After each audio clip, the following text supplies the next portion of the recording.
Final hour OverDrive continues, brought to you by FanDuel, bringing you everything from the opening line of the final score. Our good friend Kia Nurse later in the hour on this Caitlin Clark phenomenon, what she makes of it, the WNBA season so far.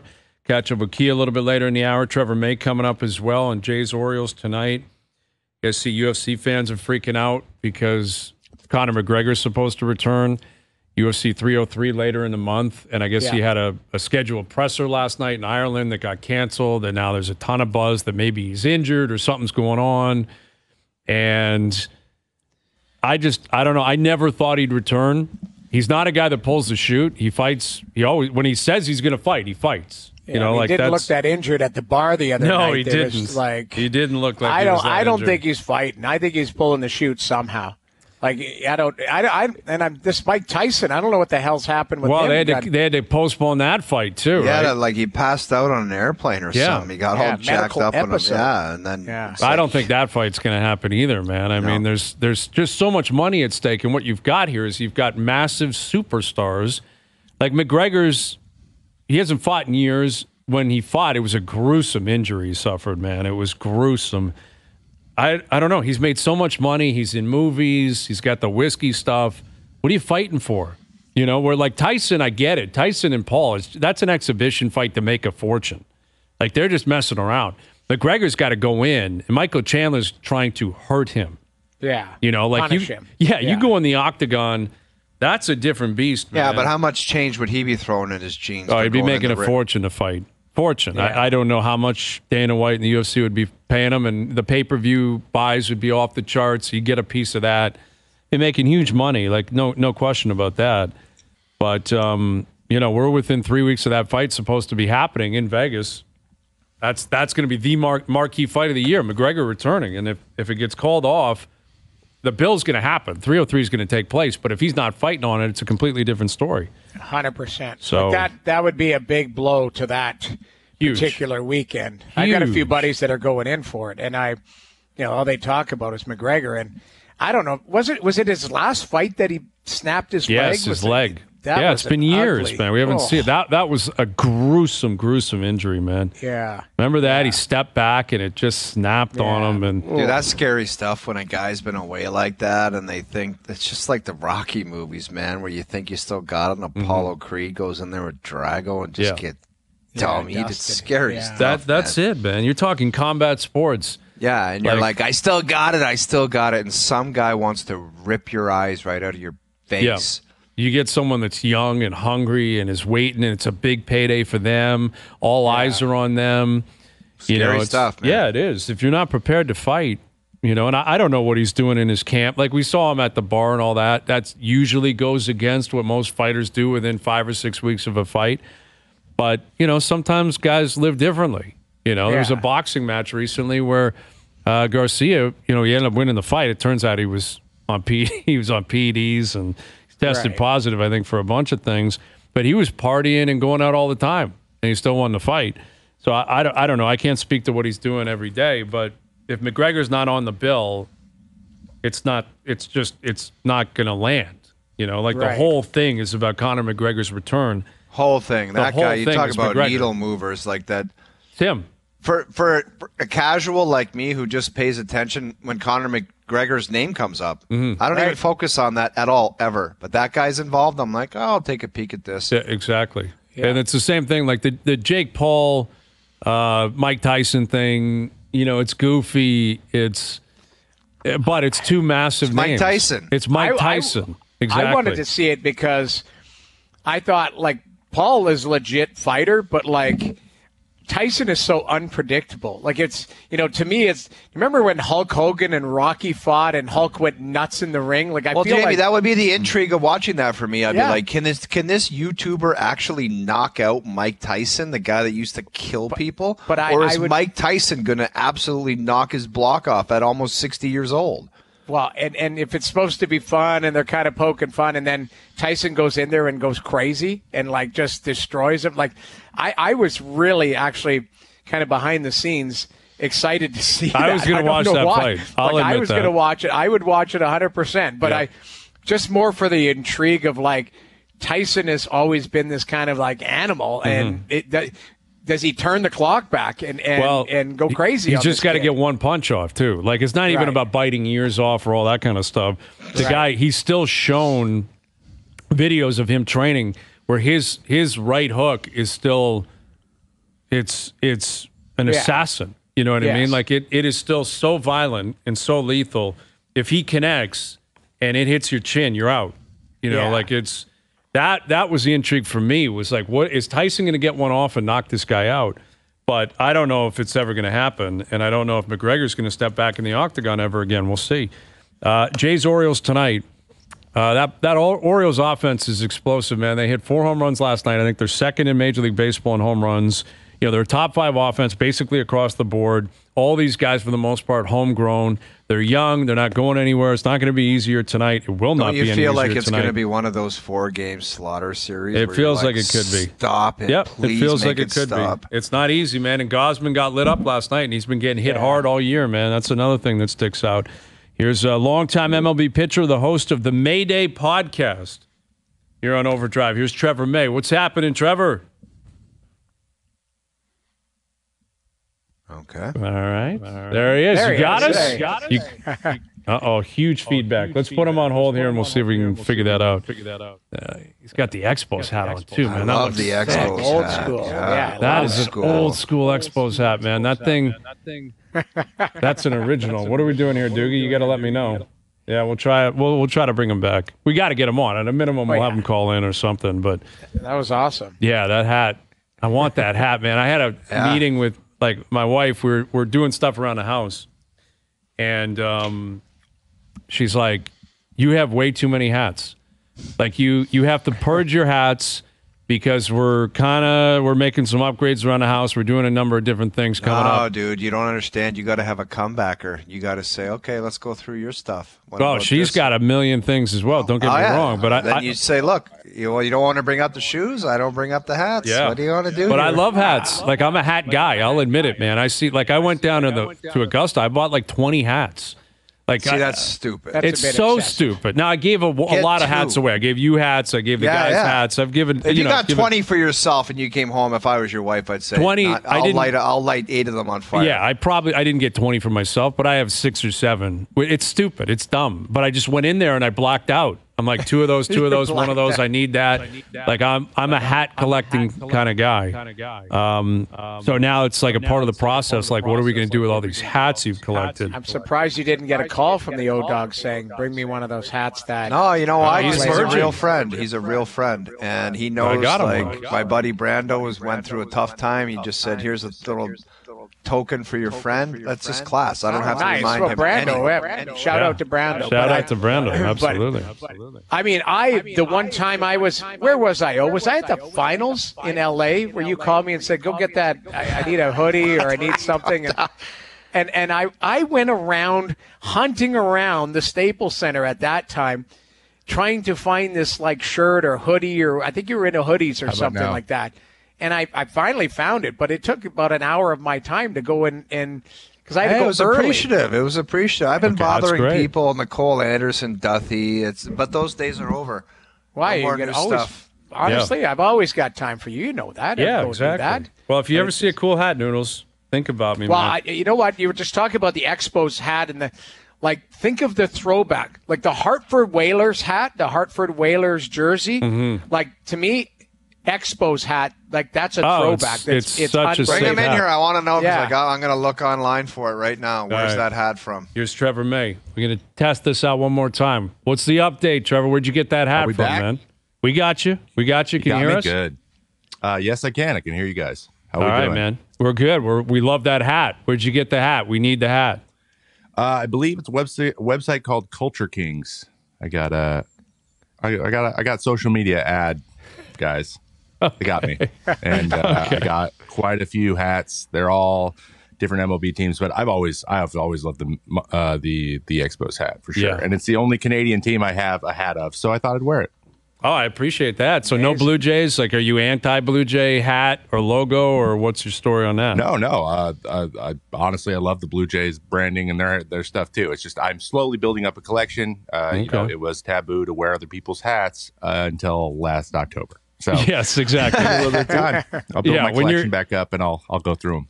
I like it. Yeah, when you're in the majors, it's probably not cool to wear other teams' hats like that. Yeah. That I can understand. But did you collect a lot of your own stuff throughout your career? Like, how many keepsakes did you have when you hung them up? I'll be honest, less than I would have liked. I started to care a lot towards like the last couple years. I did make sure that I got a signed Mickey Cabrera jersey when we went into Detroit for the last time and got it. He did the whole 9 yards on it. So that's one of the cooler things I have. But yeah, I got like my 500 strikeout ball and like my minor league rings and just a few things. I think I have like 7 balls from my debut. I'm pretty sure they were all balls, but I threw them that day. Okay. So I have those. Well, you were on that Oakland team when Miggy rolled through and he got that bottle of wine. We talked about that for about a month and a half. Do you know the backstory on him being presented a bottle of wine at home plate in his last appearance in Oakland? I think that it might have been an oversight. Camus is a very, very, prestigious winery in Napa. So I get the brand. It's famous. Everyone who goes there goes and gets some Camus when they go and play either the Giants or the A's. So it's well known amongst baseball players. And I don't think a lot of people know that, but I was anticipating it maybe being one of those big ones, the big bottles, and it wasn't. Magnum. That was the thing that got me. Guys, in all fairness, like when the guy's not in your organization, you don't have to just bend over. But like I thought that was so ridiculous that everyone was chirping that. Like just to give the guy anything, they could have not acknowledged it and just said wave to the crowd. You don't owe the guy anything, man. Yeah. It's one of those situations where do anything what the A's do is right now is just low hanging fruit. They're just going to pile on. It's easy to criticize for sure. Oh yeah, I did happily, and I will for a long time. I absolutely will, whichever may. So last night, it got ugly early and often for the Jays. Kevin Gausman. There's been this weird trend up here, Trevor, where last year, you know the story of Manoah. The year before, Barrios blew up. The year before, Hyunjin Ryu. Like it's like an ace is established, and then all hell seems to break loose. And Gausman was injured in the spring. He didn't take the ball opening day. He actually didn't miss any starts. He's had an up and down year. His stats are a bit bloated. He got hit hard again last night. Like, do you have a read on what's up with Kevin Gausman? Because the team's struggling in general right now, but he has been so good for them since he arrived.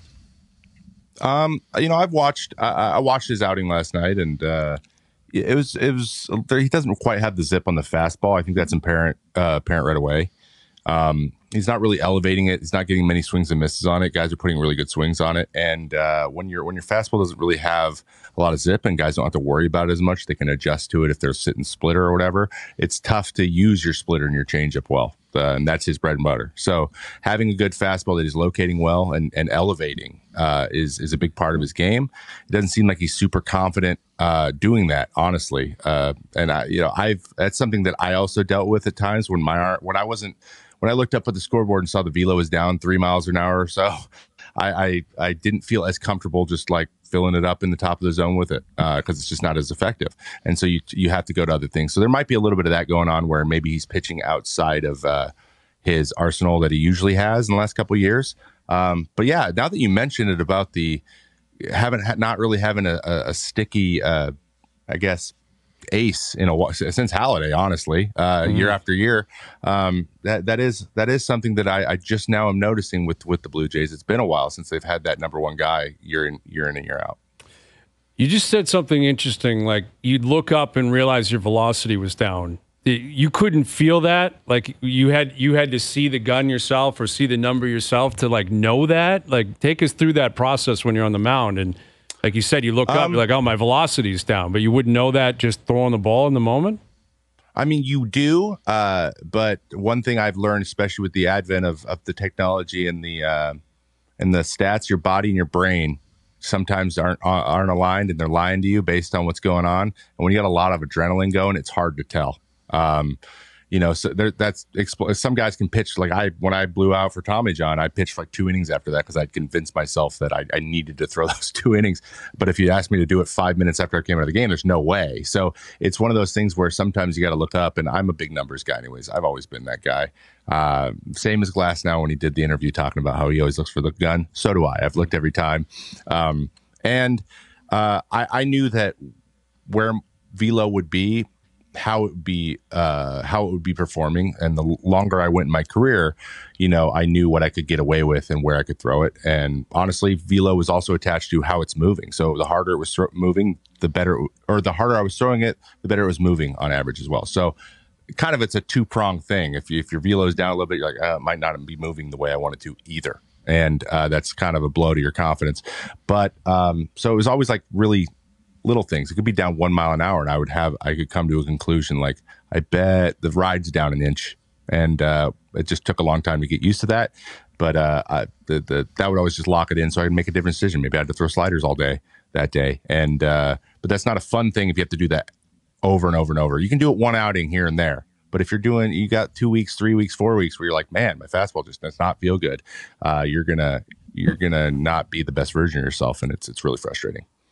If you were a Jays fan and a Manoah fan, furthermore, how concerned would you be with the news that there's like elbow problems now with what he's dealt with in the last year and what happened in spring training and now this? Like, where do you see the end game for this guy? Do you think potentially, this is kind of a dark thought, but could it be game over where this guy just disappears and can't come back? Or is there some kind of success story a year down the road for this guy?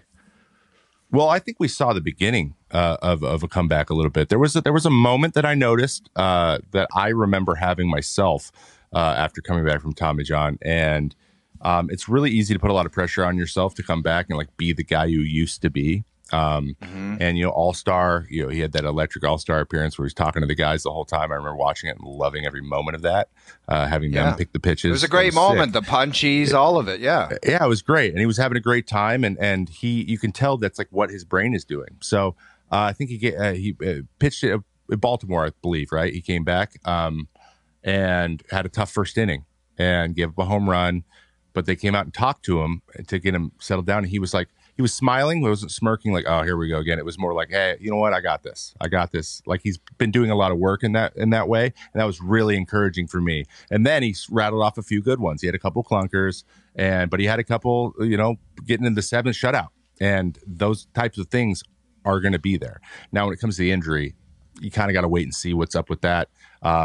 You hope it's a thing that is easily diagnosed and it's either like rest, and it's taken care of, or it's get whatever needs to be done, and then commit to that time off. Those are the types of things that are the hardest, because all that frustration, I got to get back and I got to be the guy. You add injuries into that, it makes it 10 times worse. So I hope that it's one of those situations where it's just experience, and I can handle anything and come out on the other side. So, but when it comes down to it, the comeback, or whether or not you're done, or where you come back and you kind of rise from the ashes, is all in between the ears. And it depends on the type of guy, but he's a competitor. I think that's pretty clear. He takes it personally when people don't think he can do something. And if he chooses to take that route, I wouldn't count him out for coming back and being old Alek Manoah. We're chatting with longtime MLB pitcher, host of the Mayday podcast, Trevor May.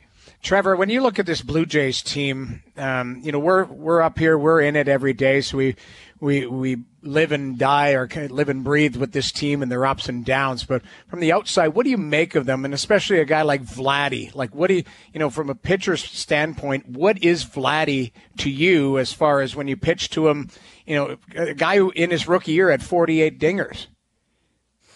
Yeah, Vladdy's interesting because he's had a couple like incredible stretches, right? Where he was one of the best guys on the planet. But then all the rest of the time, he's been a just pretty solid major league player. And, with the day and age we're in, with the hype and the guys coming up, we know about these kids when they're drafted, and we follow them all the way through. And that's not how it was the whole time. That wasn't when I was drafted in the 08. I mean, we knew who the good guys were, but they weren't like on MLB TV, right? So there's a certain level of hype that comes along with it, and living up to that is hard. But for me, Vladdy's a guy who's dangerous, but he has a way to pitch to him, the same way that Bichette is. It's very similar. He's dangerous, and you don't want to make mistakes, but they're mistake hitters. But if you're on top of your game, you're going to be successful. But they have potential to be better than that. They've both shown last year with Bichette and like you mentioned with Vladdy, to where they'll hit everything. They have that time. So it is a little bit confusing when like why is this so inconsistent, because the talent is very clearly there, like we've seen it before. So it begs the question, is it atmosphere, feeling, like are we not happy, like what is it? Because a lot of that stuff sometimes is there, we just should never hear about it because it's kind of private. So I'm always interested in hearing those stories, but I haven't seen anything major like mechanically or injury. It's something that might be an injury from either one of them, really, other than they've just had some little things here and there, and Vladdy just needs to concentrate on hitting the ball hard and hitting the ball more consistently. And if I were to pitch to him now, and I had the same approach to him last year, he just really struggles up on top of the zone, and that's where I would stay. I would stay there all day until he makes me change. So far this year, there hasn't been a lot of guys having to change with him. Mm-hmm. With Trevor May, we saw bombshell stories come out today, like 5 players suspended, one of them get a lifetime ban for gambling on baseball. You were in the league for 9 years. The game has changed. Like when you broke in, gambling was faux pas, throw it away, not involved, Pete Rose, Black Sox, all that kind of stuff. Now the world has changed. These were legal bets with legal companies, a lot of states, provinces up here, legal gambling. MLB's in bed with it. They're all making money. All these leagues are making money.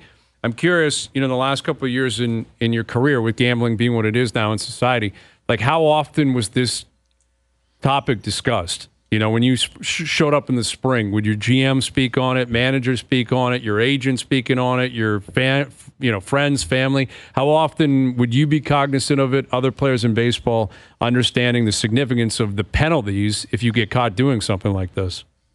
Oh, those are crystal clear. And there's actually a meeting every spring training for every big league team where someone from the front office is tasked with reading all of Rule 21 to you word for word. So we all know it. It's like the Pledge of Allegiance. So there's no excuses there.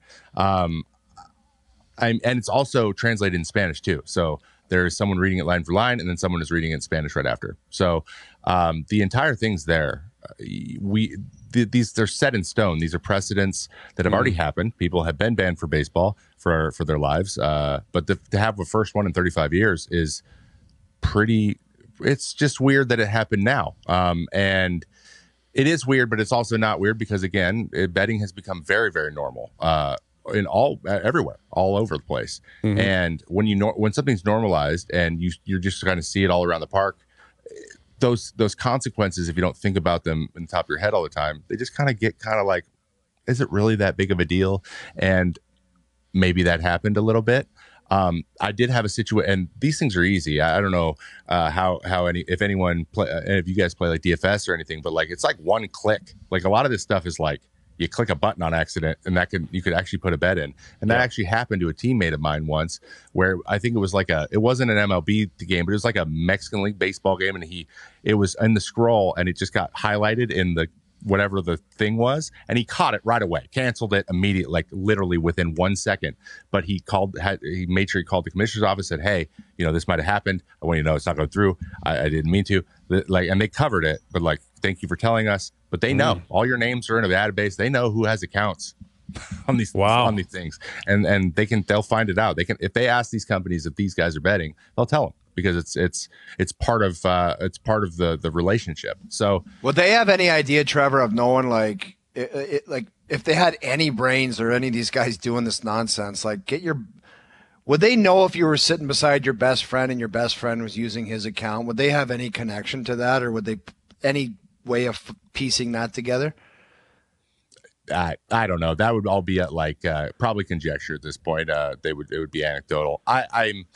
I only know because I'm not a person who's ever really, honestly, even going to casinos. I'm me neither. But if I was going to do something like this, I would be at least smart enough to get my best buddy over here and say, open an account, and this is what we're going to do. And if you're dumb enough to do it, that would be the only way I was going to do it. My name wouldn't be attached to anything.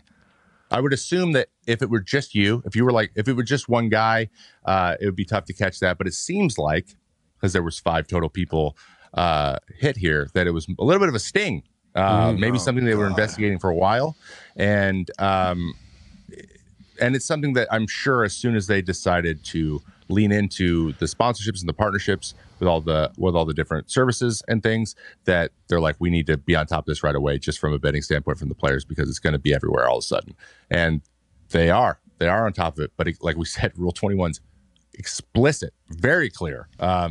I don't think it could be more clear. So I don't know what to say. I just you shouldn't have done that, I guess. Yeah, exactly. Now you got to pay the piper. I mean, it sucks, but that's the truth, man.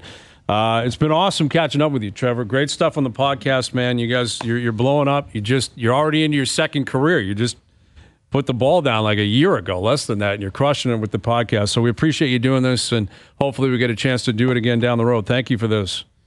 Of course, anytime, guys. Thank you very much. You got it. There's Trevor May, longtime MLB pitcher and the host of the Mayday podcast. He had another great guest. Another great guest. Awesome. He had a low-hanging fruit. I was going to jump in because he said whatever it was, Rule 21 gets read to you. He goes in English, and he goes, there's a translator there, and I was going to say, was it Ohtani's translator? That's right. Well, I was just about. I thought that was a little like a jump in there, a little comment, but yeah, that's a good point though. Show. Like, was he the one reading Rule 21 to Ohtani? And yeah, he's like blah blah blah blah blah blah blah blah. But you see, like, he's pled guilty. He's facing 33 years, and now Major League Baseball 33 years. 33 years. He's not going to get that, but sentencing is upcoming. And Ohtani's off the hook completely. And Major League Baseball said today, like, we're done. It's over. Yeah. He's out. He was the victim here. Done. Wow. So that's going to be a conspiracy now forever, though, right? Yeah. Like, people are going to say 30 years from now, hey, remember Ohtani? I don't think so, blah, blah, blah. But that's the end of the road for that. And, his translator, he's probably doing jail time. He's not going to do 33 years, but he's in one now, man. Yeah, that's for sure. All right, Kia Nurse coming up on Caitlin Clark, what she makes of the story, how are players around the WNBA really reacting to this, how's her season going, among many other things. Kia will join us next. All right, Jays Orioles tonight. We'll get back into that later this hour. Best bets coming up on the game. We've been talking to Trevor May earlier this hour. That was great, man, catching up with Trevor. And we had Carter Hutton on earlier today, but it's all been building towards our next guest. She's been on the show many times before. You know her as a TSN basketball analyst, but also a guard for the LA Sparks. Joining us back on OverDrive, here's Kia Nurse. How you doing, Kia? I'm good. Glad to be back, guys. Yes, it's great to have you. How's the season going so far? It's going. We're in a bit of a rebuild phase here in LA. Got a lot of young pieces, so we haven't won a ton of games to start off with, but we have been in a lot of those games, and it's nice to be, for me, I was in a long off season this year, obviously doing the TSN stuff, so nice to be back on the court and out in LA in the sun. Kia, do you miss being motivated by me in the rehab gym? You know what? I've never tried to figure out how to recreate that moment when I saw you in there working out and trying to motivate myself to be better than you. Yeah, he's quite the motivator. He's launched a whole secondary career. He's motivational speaker, right? And in the gym, I guess. Evidently, we weren't aware of that. Absolutely, yeah. Well, it's great of you to join us. I know, obviously, you got your own stuff going on. Are you gearing up for Saturday as well? I'm sure you are when the Oilers kick off the Cup final. Yeah, I mean, it's been real interesting watching. Obviously, I get quite nervous. It was nice in the first round that they were out here in LA for a week, so had the whole family pretty much in town for the beginning of my training camp season and to watch Steve play, which was nice. But I get nervous watching, so I'm excited, but I'm also super, super nervous. So it's been good. I'm excited for D. He earned every opportunity to be in this position, so I'm really pumped for him. Yeah, absolutely. Yeah, the Nurse family just continues to crush it. Darnell, again, in the Cup final with Edmonton. We're chatting with Kia Nurse of the LA Sparks. So we appreciate you doing this because, we were talking about the WNBA to start the show. We've been talking about it a lot recently, the Caitlin Clark phenomenon. She rolled through LA, I guess, a week ago. You guys won that game. You went off yourself. You had a great night. Caitlin put up big numbers. Can you speak, as a member of the WNBA, and you've been a member for quite some time, because everyone's discussing this, like what's up with the players? How do they feel about her? What do we make of this phenomenon? You're the perfect one to ask because you're living it. Like, what do you make of the debut of Caitlin Clark, the buzz that's come with it, and how you as a fellow competitor, feel about her arrival in the WNBA? Yeah, I think the buzz of her coming into the league and this new rookie class that's come into the league especially has been really great. Obviously, the excitement around women's basketball, being able to play with all these sellout crowds and being able to bring this new fan. There's a lot of new fans of the WNBA into our league to kind of see what it's all about. And also, there's new media that's covering the WNBA too, right? There's all these conversations and narratives floating around. And for me, obviously, it's been great to see Caitlin kind of step into our league, and she's definitely put up some numbers. She's had a couple of growing pains here and there too, but all of us went through that as a rookie.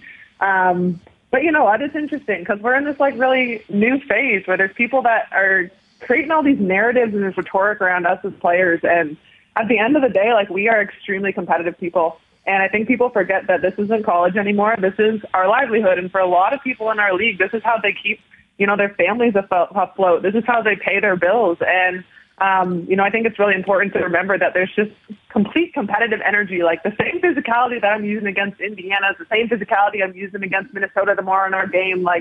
It just is what it is. And I know that there's been some non-basketball plays out there. Those aren't acceptable, but within the flow of the game and the physicality of the game, it's, it is what it is. We're out here competing and trying to make a living. I don't know what people want us to do. It's interesting because people are now trying to tell us how to act in a space we've been in for ever. Well, Kia, the only difference is the only difference is with this girl, it seems like everyone wants to kick her ass. Is there just something about her, or is she a pain behind the scenes? Why does it look like everyone wants to kick her ass out there? You know what? I have had no interactions with her other than guarding her, so I couldn't tell you about any of that. But in all honesty, I think if you would have asked Brianna Stewart when she came into the league, or Asia Wilson when she came into the league, Sabrina Ionescu most recently coming into the league. When you come into the league and there's a lot of hype and, obviously you've had incredible college careers, it's wanting to know how you're going to fare in that next round and how you're going to fare with these best players in the world, night in and night out. And the biggest thing that I've always told people when we kind of jump over into the professional league is it's a faster game. The athletes themselves, they have a huge level of basketball IQ, so that's kind of a big piece of it. And that's the physicality.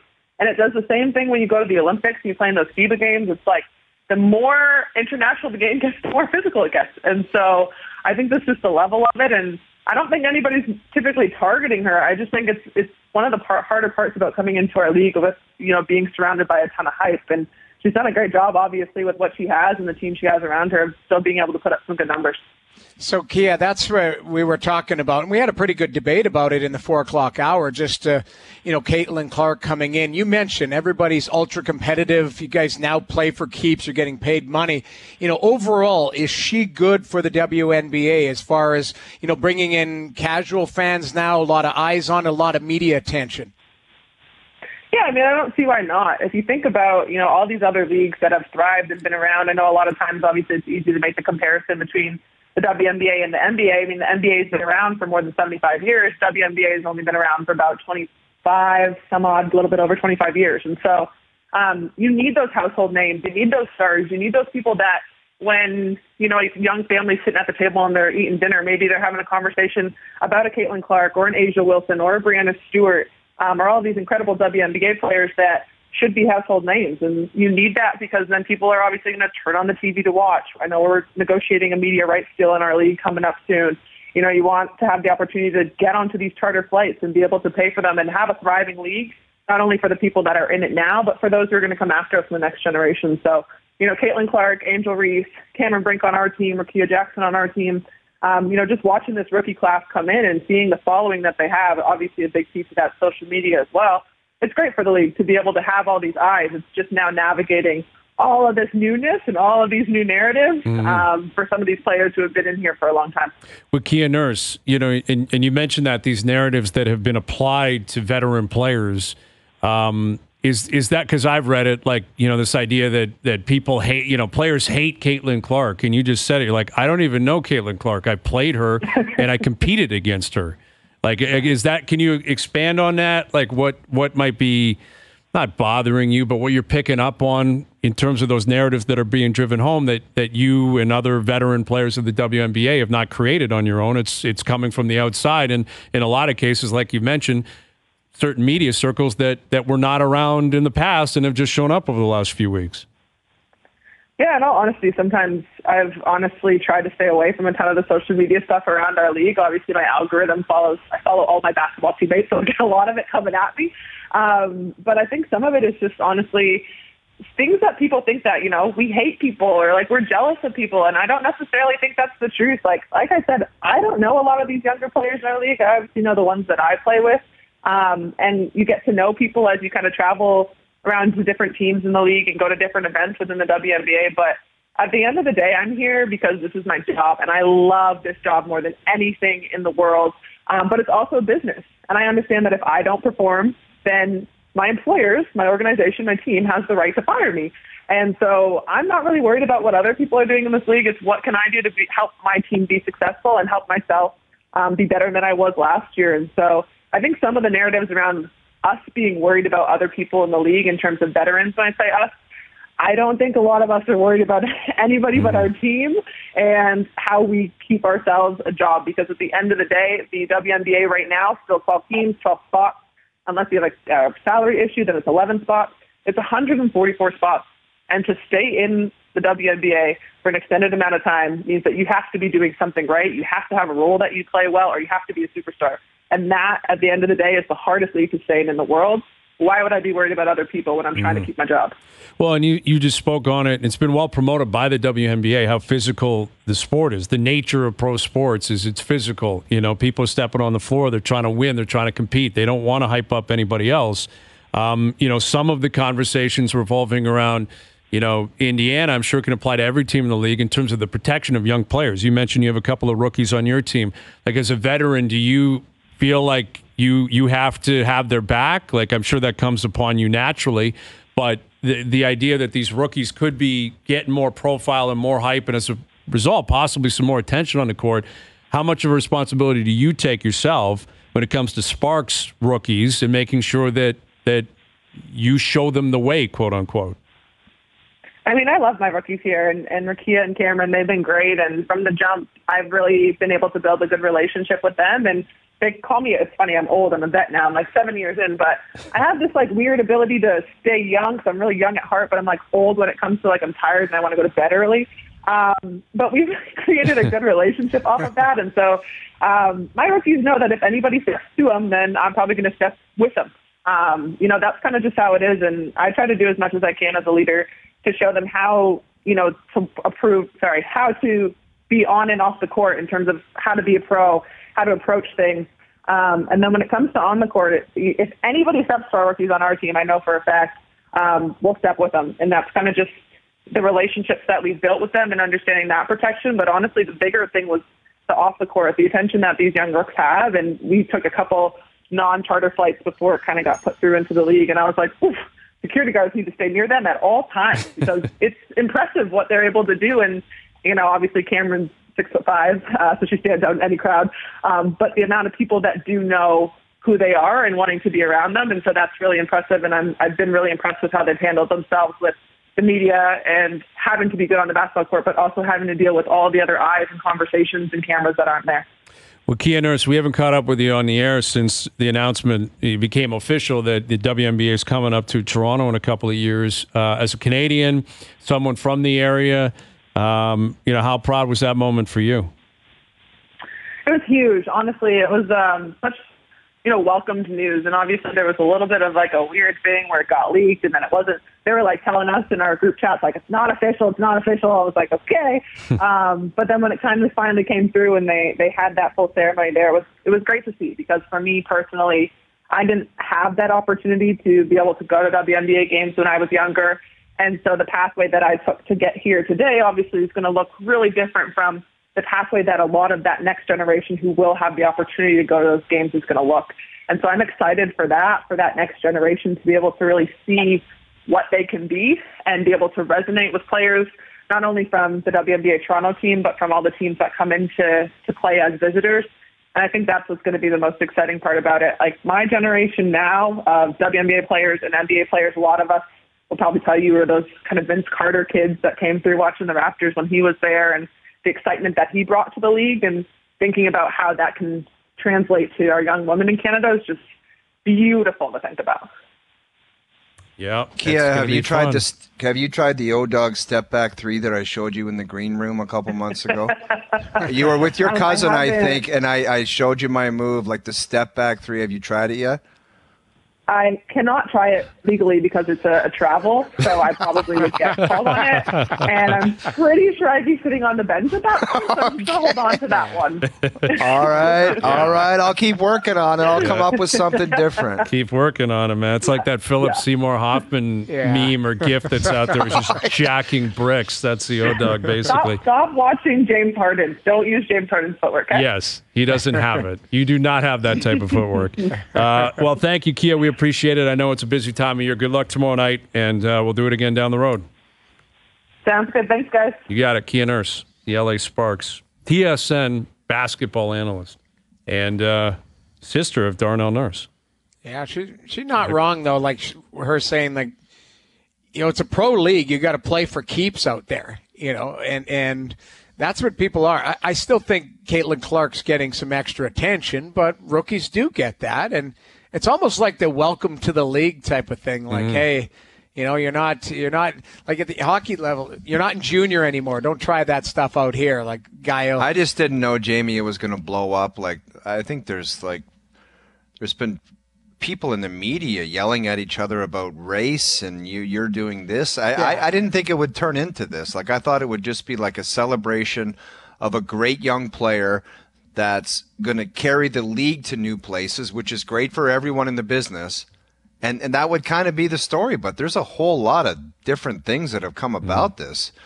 Well, and there's money at play, too. Yeah. Like that's, you know, like Kia said, at the core of all of this professionalism is you're making a living. You're making money. Sure. Right. And Caitlin Clark is making a fortune, and she's been in the league for 10 games.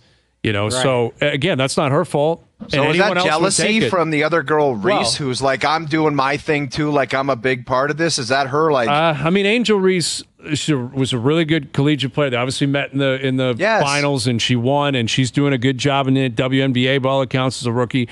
I don't know. I mean, there seems to be a different history between them because, you know, they battled in college. They went back and forth. Remember, that was a huge issue. Yeah. Remember when, you know, Caitlin Clark was waving at people when she was beating them leading up to the final, and then Angel Reese was waving at her after LSU beat them in the final, and that became a massive thing. And, you know, in the States, everywhere around the world, you can't be naive to this. Race factors in to everything. And that's a core element of this whole conversation. And with the WNBA and with the amount of money Caitlin Clark's making, but I think, you know, Kia can speak from her own experience. She's a competitor in the WNBA. She's trying to win. Yeah. She's not there. She's not getting anything from Caitlin Clark. Caitlin Clark's not paying players. Hey, treat me well. Here's $10,000. You know, they're gonna.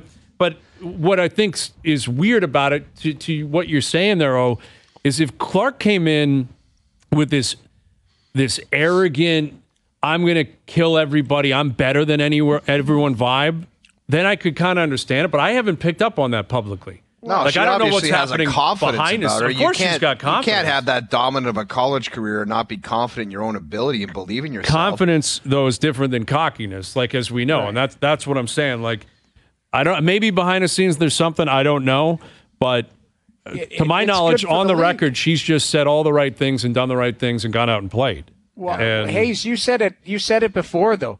If the average attendance, and I'm just spitballing numbers, I'm not, this isn't facts. Say it was 10,000 a night, but then Caitlin Clark comes rolling through and they sell it out at 17,000. Like, it's better for the league. It's better for the gates that grows. Like you mentioned, the water's going to rise. Everybody's going to be able to draw off of that. But I did like how Kia brought other rookies' names into it, too, saying there's some really good young players coming through. Caitlin Clark is the shiny new toy. But this league, 5 years from now, like this league, you need more than one player. Exactly. You got a league, you need more. Through. And that's where Angel Reese comes in, and there's other rookies that are like, we're good players too, but you can't control that. Right. Like it's easy to say, don't waste your energy, but these are kids too. You're talking 18, 19, 20-year-old young athletes, trying to figure it out. Where the media right now and massive brands and corporate America, all that kind of stuff, it's all Caitlin Clark all the time. Yeah. All right, we'll come back with our best bets. Jays, Orioles tonight. OverDrive continues. TSN 1050 and on the TSN app. All right, today's best bets powered by FanDuel. Make your picks and assemble a same-game parlay in seconds on the FanDuel Sportsbook app. Corbin Burns on the mound for Baltimore, but Richards on the mound is basically an opener for the Jays. I'm on the over. I think Baltimore alone is probably going to put up some numbers. Burns is going to be a stud probably early, but I think the Jays is 6-4 tonight. Probably Baltimore. Baltimore's paying juice. Doesn't feel good. Man, every loss, and especially against a team like Baltimore, was built properly. They hit for power. They drafted. They developed. It's like Schneider, Atkins, Shapiro. The whole scene just gets torched online. It's ugly right now. Yeah. Today's best bets are powered by FanDuel. The first inning means as much as the ninth when you bet baseball in the FanDuel Sportsbook app. Please play responsibly. 19 plus, physically located in Ontario. All right, good stuff. What a day. What an afternoon. Good stuff. Good stuff. Thanks to everyone behind the scenes for helping out. We appreciate it. Everyone for tuning in today. Radio, TV, podcast, web. We appreciate that. We're out of here. Enjoy your evenings. Enjoy the games tonight. We're back tomorrow at... Me and Noodles and Luka Doncic, we're about winning. So get your jacket on and go do your TikToks. Catch me on Jay tonight. Catch me on Jay. Gino Retta, go do your TikToks, 4 p.m. We'll chat then.